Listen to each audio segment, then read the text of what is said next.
umabot sa 11 billion pesos. May 9 billion pesos collection mula sa sugar.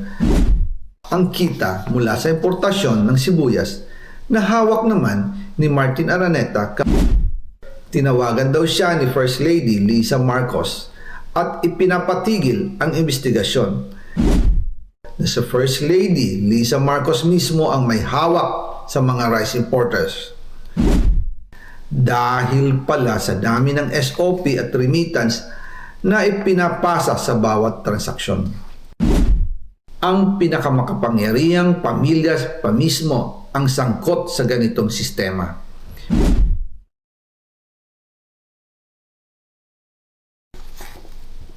Ngayon naman po, tungkol sa kampanya nitong 2025 elections, nagkwento sa akin si dating Speaker Martin Romualdez.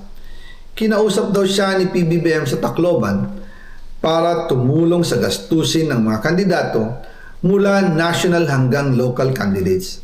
Ang sagot ni Speaker, naibigay na niya ang SOP collections sa Bureau of Customs na umabot sa 11 billion pesos. Dagdag pa dyan, may 9 billion pesos collection mula sa sugar na ayon mismo sa kanya ay pinaghahatian lang ng 5 kumpanya para makontrol nila ang presyo ng asukal sa merkado. At iba pa ang kita mula sa importasyon ng sibuyas na hawak naman ni Martin Araneta, kapatid ni First Lady Lisa Araneta Marcos. Kung matatandaan ninyo, noong 2022, nagkaroon po ng investigasyon sa Kamara na pinangungunahan ni Congressman Toto Swansing dahil sobrang taas ng presyo ng sibuyas. Umabot ng 600 pesos kada kilo. Gayong dapat ay nasa 80 pesos lang. Doon lumabas ang pangalan ni Martin Araneta bilang isa sa mga nasa likod ng kontrol sa importasyon ng sibuyas. Pero hindi po natuloy ang investigasyon. Ang sabi ni Speaker, tinawagan daw siya ni First Lady Lisa Marcos at ipinapatigil ang investigasyon. Kaya walang natuloy at walang naparusahan. Dahil pala, kontrolado ng kapatid ng First Lady ang importasyon ng sibuyas. Ganito rin po ang nangyari sa bigas. Noong April 2023, nagsimula nang tumaas ang presyo ng bigas. Kaya iminungkahi ko kay Speaker Martin Romualdez na kung pwede ay mag-angkat tayo ng 13 million metric tons para sa buong taon. Ang layunin ko po ay mapababa ang presyo ng bigas sa 22 pesos kada kilo. Pero hindi po ito inaprubahan ng Pangulo nung sila ay nasa Clark. Dahil doon, sumipa ang presyo ng bigas na umabot ng 55 pesos kada kilo hanggang 2024. Noong 2024, kinausap ko ulit si Speaker Martin Romualdez na kung pwede makausap namin si Secretary Laurel Chu ng Department of Agriculture at Secretary Ralph Recto ng Department of Finance para maibaba ang taripa ng bigas mula 35% to 15%. Sinabi ko kay Speaker Martin Romualdez na kung pababayaan natin ang patuloy ng pagtaas ng presyo ng bigas at umabot ito sa 60 pesos kada kilo, siguradong magagalit na ang taong bayan. Posibleng magrevolusyon na ang mga tao at tiyak na maapektuhan dito ang mga kandidato ng administrasyon sa 2025 elections.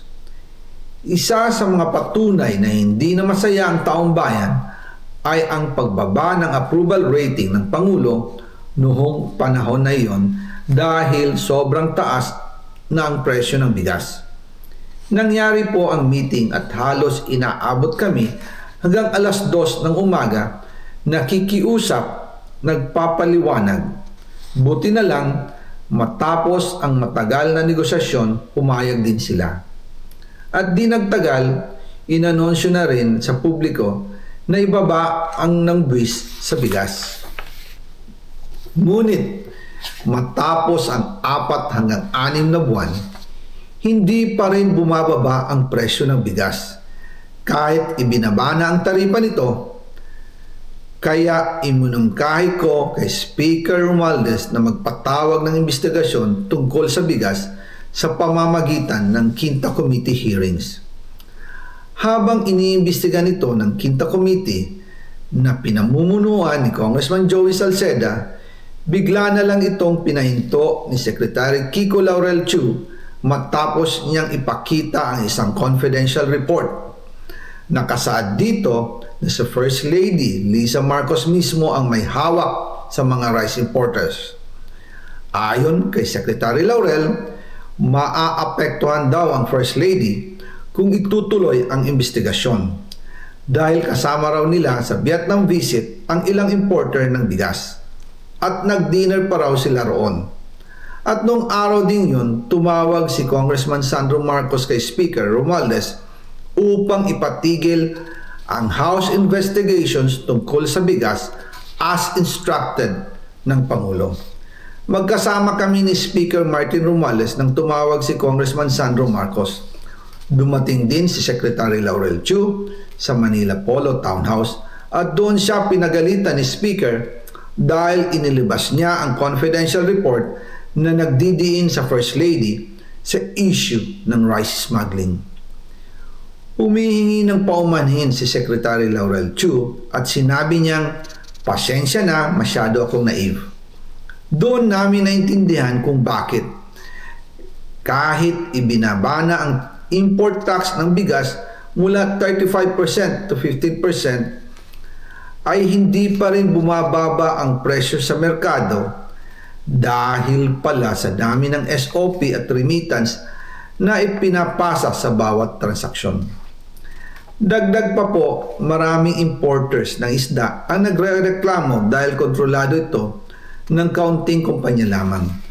Wala naman daw tax sa importation tuwing lean season, pero kahit ganoon, hindi pa rin sila nabibigyan ng permit to import. Ang makaunting kumpanya na ito lang ang nabibigyang permit to import. Dahil dito, kontrolado din ang presyo ng isda at ito din ang dahilan kung bakit mataas ang presyo ng galunggong. Mga kababayan, hindi dapat naghihirap ang Pilipinas. Hindi dapat ganito kamahal ang mga pangunahing bilihin tulad ng bigas. At higit sa lahat, hindi dapat nagugutom ang mga Pilipino. Wala silang malasakit sa taong bayan, lalo na sa mga mahihirap. Inaabuso ang kapangyarihan, nagiging negosyo ang pera ng taong bayan. Masakit man tanggapin, pero ito ang katotohanan. Ang pinakamakapangyarihang pamilya pa mismo ang sangkot sa ganitong sistema. Mula sa Pangulo, First Lady, hanggang sa anak, sila mismo ang nagtatakda, kumukontrol at nakikinabang sa mga transaksyon dapat sanay para sa kapakanan ng sambayanan. Hawak at kontrolado nila halos lahat ng ahensya, kaya nagagawa nilang itago ang katotohanan. Sa mga susunod na araw, marami pa po akong isisiwalat.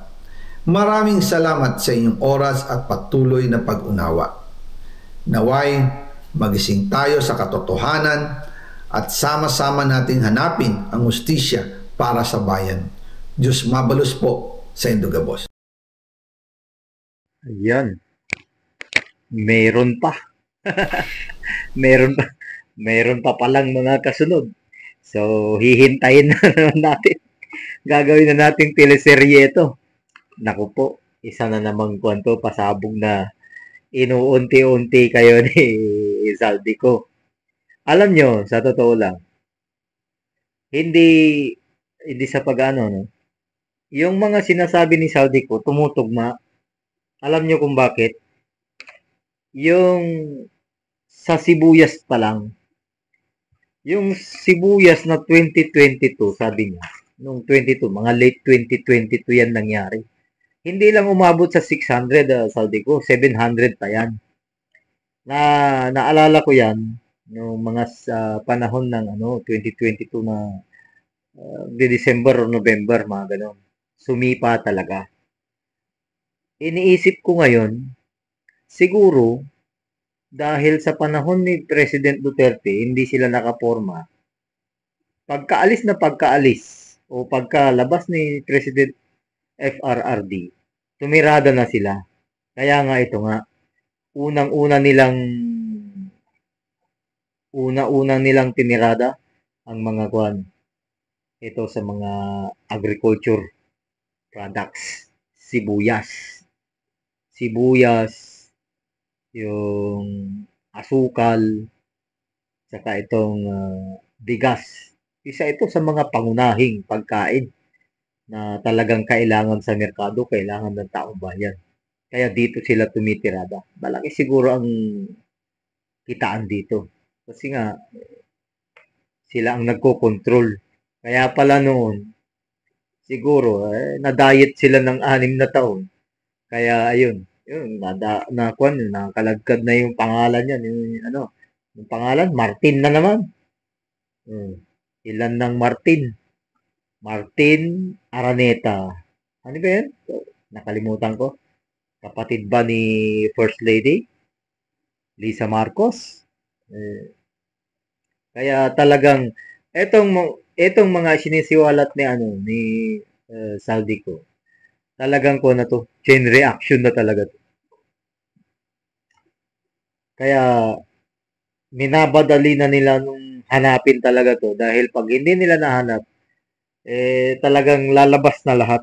Pero malamang ito, na-record na to noon nung hindi na siya nagkakandatulog siguro sa mga sa pagtatago niya.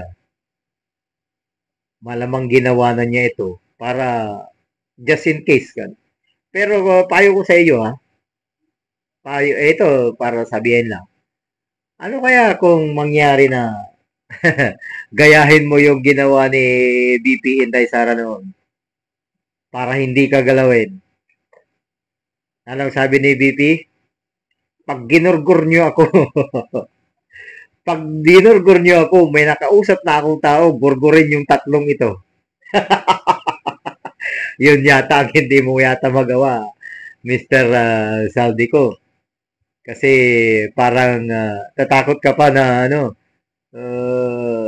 maano yung buhay mo. Kung hindi